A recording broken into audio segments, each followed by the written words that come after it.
that they've seen on Pokemon Go. Yeah. Where it's like a Krabby, like, that's like, and on top it's like a Growlithe. And Whoa. it's like a Growlithe with like Krabby hands, and they just call it Grabby. Grabby. Yeah. That's awesome. Man, yeah, the spawners in this game are weird. Radisect, man. Radisect. Look up Radisect. You'll blow your mind. You'll blow your mind. That sounds. Radisect. Radisect. Well, who's on top? Is it the? It's basically like the Rattata, but the Parasect keeps the eyes. So it looks so silly. Oh my god, the What? Licky Tongues! I haven't caught a Licky Tongue. Why are there so many there? Did you find a spawn? Is that like an image? 3,200 miles away, I can get myself all the Licky Tongues in the world. I got a Licky Tongue, man. Yeah, now. All right, man. I'll tell you what, Licky Tongue, All right, goofy so, Pokemon, man. Goofy. What's his Whoa. evolution? Licky? Yeah. Are we going right into it? Yeah, we're going right into it. Okay. We said in case of emergency, break open Cloud. That's exactly what Kurry is doing. No Sonic in sight. Karna, he himself, when it comes to Sonic, I think he has the experience to deal with it either way, right? Because Sonic is a character that's played by KJ. It's a really good player from Houston. Yeah. Yeah, so it's probably, not a good pick to start out with, at least. We saw the start from Cloud in the last set we saw the two brothers in, and then he switched right into Sonic in that next game after having such a hard time staying alive as Cloud. So we're going to see...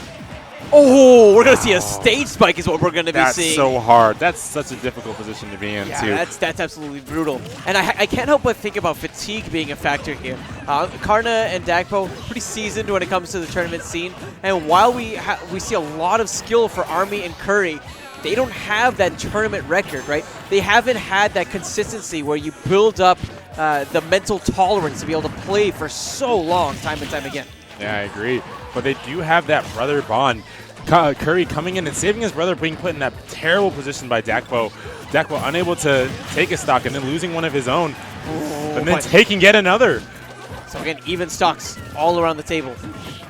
But looking at Kurry, he was one of the reasons why the team didn't do so hot in Winners Finals. He needs to understand that he needs to hold onto these stocks and also close out these KOs consistently. Yeah, and I haven't really been able to see the red team get into those normal habits that we're seeing in the other sets. Like, whenever they were able to get a character off the stage, they would be immediately going over to start that silence, to start that extra damage. And we're not so much seeing like one character do the aggressor role. We're seeing both characters get in and try to get their damage. Oh, speaking of damage, my goodness. finishing touch, not something that we see all that often post-nerf, but we still see Kurry have a way to use that tool. Right, that back throw from Olimar. This is double bouncing fish kill. Karna, please. Into the back air from Dakpo. That was dirty. That was absolutely dirty. That was sick. I can't believe that just happened. That was absolutely sick. The red team immediately turning the tides on this game as the blue team tries to position himself to take the stock off from Dakpo. Dakpo, however, not having any of it, wants to take out Army. Army barely getting back on the stage. That's right. It may not have any hitboxes on that, but that recovery still does go a pretty decent distance. Limit on deck now. And instead of just going for the up smash, trying to find the moment to do so. Wow. And Karna just may have forced him to go ahead and use it in a defensive manner. Up air. Oh, so smart. The up air just to get the extra bit of attack out there to force Karna off of Kurry for that moment. Yeah, they were really gunning for Kurry there. He had a lot of really good decisions to get himself back on the stage safely. Oh, and yet another good decision in that down smash to take off that stock from Dakpo. Now, this is definitely doable. If they can just steal the stock away from Karna, they could definitely come up with a big advantage. Oh! But the stage spike says otherwise, and that was set up by some friendly fire. Army's Pikmin was not as well placed as we are accustomed to see. Now he's in the 2v1, and I don't know. I'm flying for dear life as well. Honestly, if he's caught off the stage again or caught in the air, that's going to be the game. Red team. It was a decision just to go that extra bit of distance. It looked like he converted whatever Pikmin he had left for that extra bit of distance. Yeah. And he goes on stage with no resources whatsoever. He has to pluck the Pikmin. And Karna's there with the punishment. Yeah. You can't do that in a 2v1. Army and it's going tough. So Army, as I talked about earlier, Army does have a Ryu. Ryu's super good when he's not playing against his brother, so I would not doubt him going to the Ryu. maybe the Corrin as well. He has both these brothers, they play like everyone in the game, all of them. Yeah, they're wife fiends. Yeah, For sure. They play everyone and they know how to play them. They're very consistent. Whoa! Another Mega Man. This time coming from Army. I haven't really seen him play this character that often, so I'm not sure. Did everybody just pick up Mega Man like just to spite Terry? Is that what happened? Nah, dude. The Kamemushi came and they were like, of course, "What? of course. Mega Man's a good character?" I think they remembered. Wait, what? Maybe they don't want to. Oh, maybe they didn't mean to go to the stage. Yeah. And then pauses off, I guess. You don't want pause on in doubles, man. It's a bad time. Yeah, true. It's a bad matchup. Very true. Don't want any pause DI.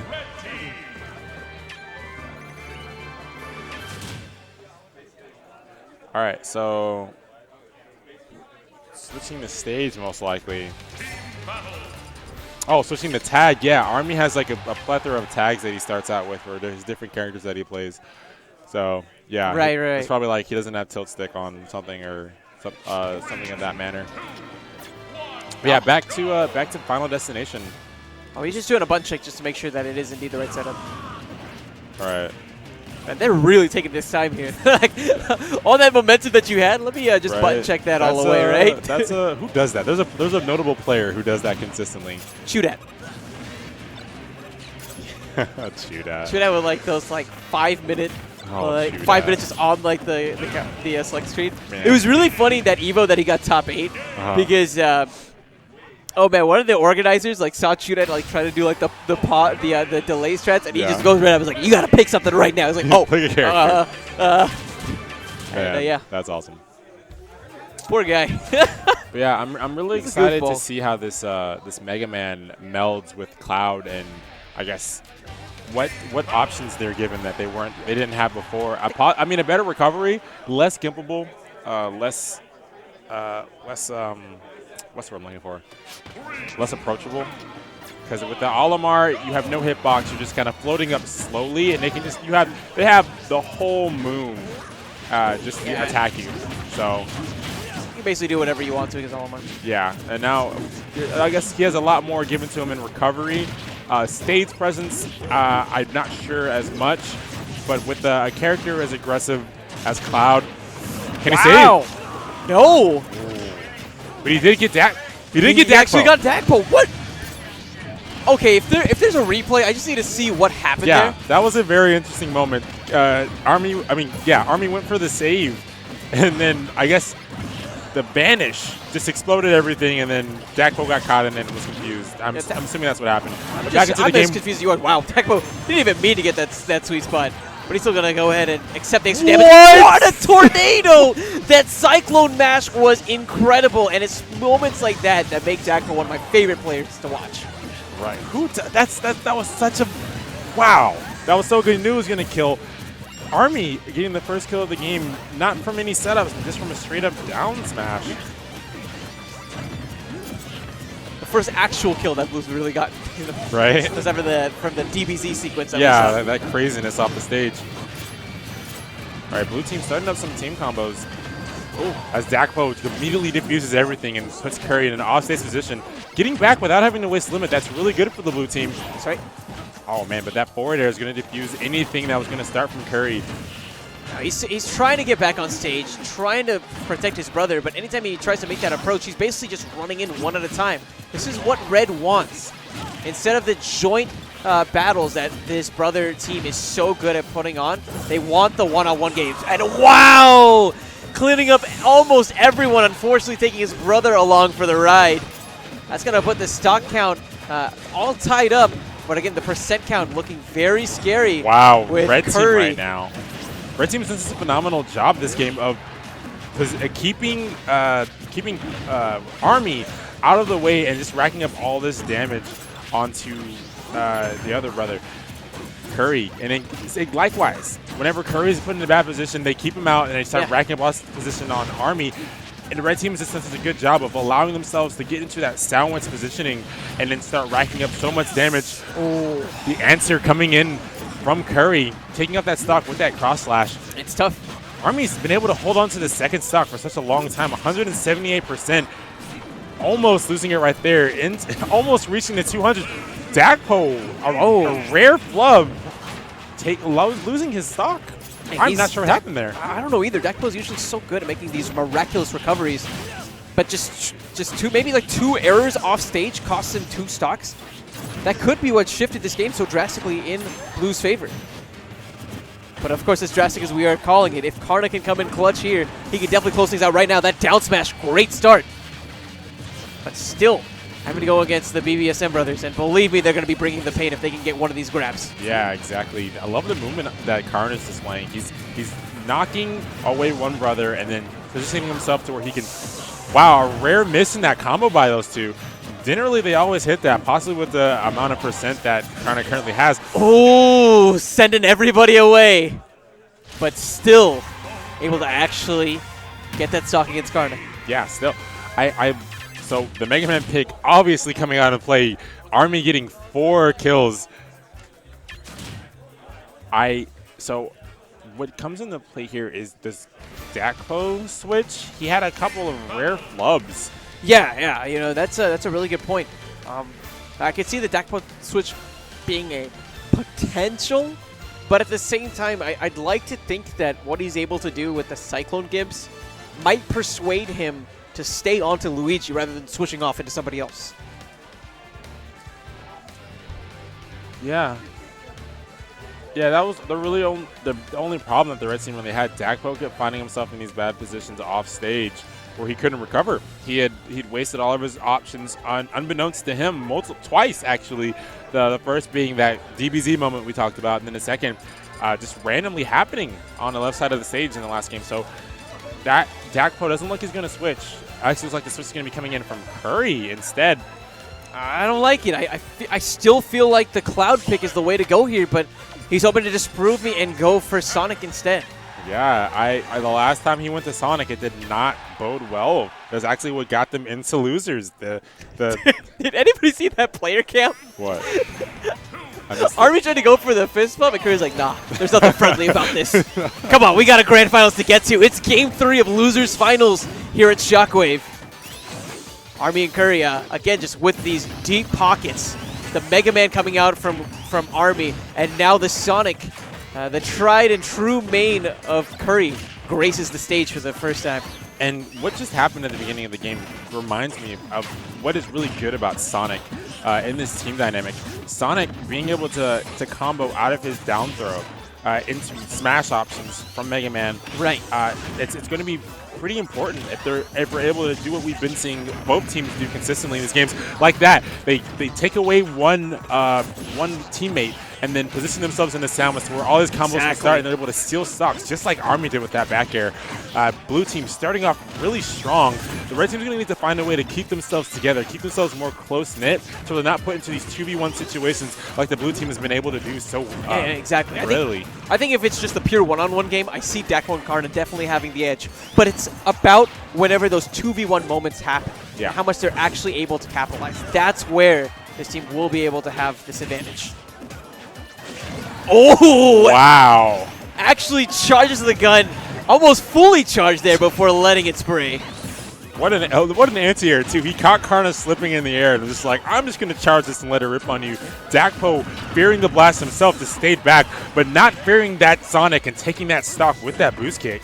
Clean play from Dakpo, and it's what we need to see from this #1 seeded team. Just great KOs. Yeah. Up throw now. Oh, trying to go for the follow-up after the spring.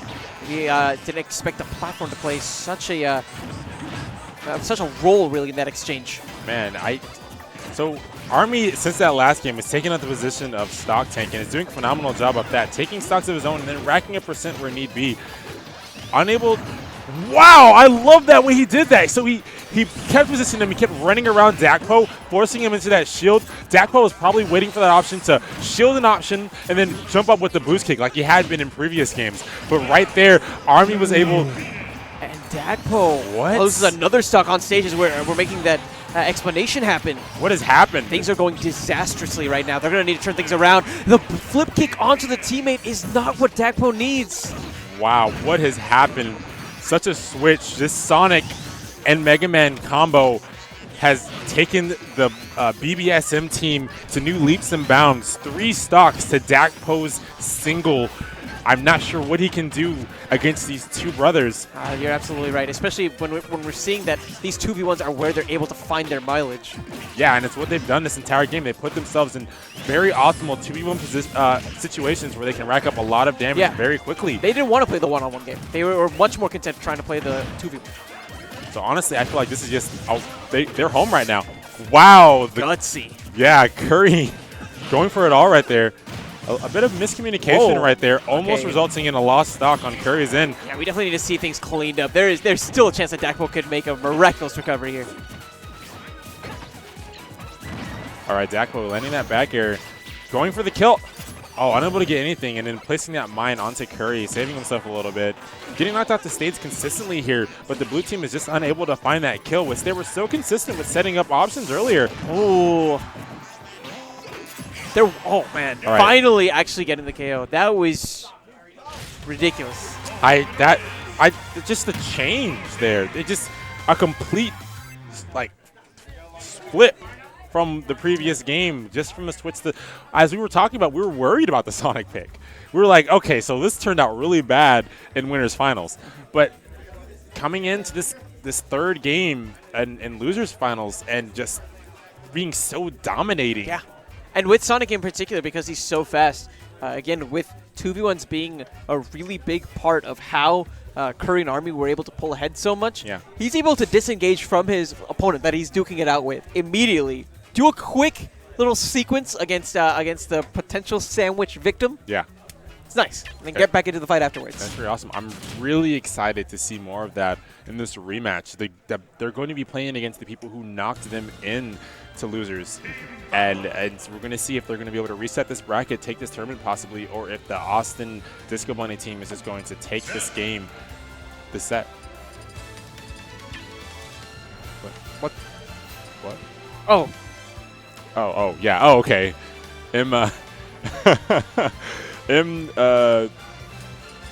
Already counting the BBSM brothers out, but we'll see.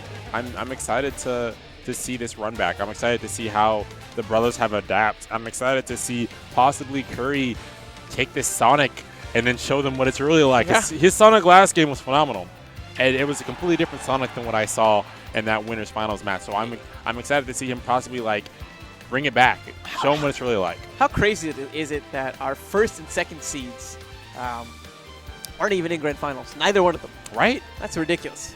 That shows like how much potential was in the bracket for doubles tonight, and like how solid these two teams sitting in grand finals are. They're over there sitting, joking and laughing, all having a good time. But the jokes and laughter are going to be gone pretty soon as you're going to be getting into this first match. The brothers looking for revenge here, while the Disco Bunny Austin team is kind of sitting comfortably where they're at. They're able to give up a couple games.